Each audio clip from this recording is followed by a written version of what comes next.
ऐक ना, मला थोडे पैसे दे ना, खूप अर्जंट आहे, पटकन दे. असं काय ऑर्डर केलेस, इतकी गडबड करायला लागलीस? अरे ऑर्डरने अपफ्रंट प्रोसेसिंग फी द्यायची आहे लोनसाठी. उद्यापर्यंत लोन मिळेल आपल्याला घरासाठी. तू फक्त सामानची लिस्ट बनव. सगळ्यात पहिल्यांदा डोकं घे स्वतःसाठी. का काय झालं माझ्या डोक्याला? इतकं तर फास्ट चाललंय. बघ, माझ्या समजदारीमुळे इतक्या फास्ट लोन मिळायला लागले आपल्याला. अगं बाई, डोक्याचा थोडा वापर कर. कोणती बँक किंवा एनबीएफसी कंपनी लोनच्या आधी प्रोसेसिंग फी मागते का?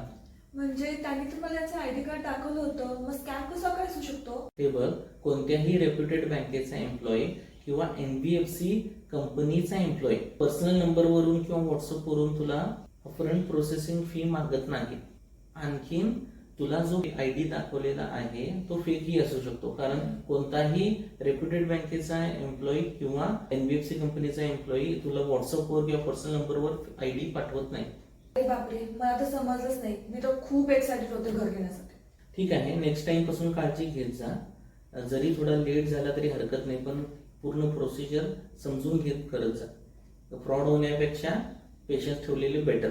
हा, बरोबर बोलतोस. आतापासून ना मी पूर्ण रिसर्चच करेल. बस आता घराचं सोड, पण थोडं डोक्याचा वापर कर. जर तुम्ही सुद्धा सायबर फ्रॉडचे शिकार झालेले आहात तर सायबर क्राईम कंप्लेंट नंबर 1930 वर कॉल करा किंवा national cyber crime reporting portal cybercrime.gov.in वर ऑनलाईन सुद्धा कंप्लेंट फाईल करू शकता.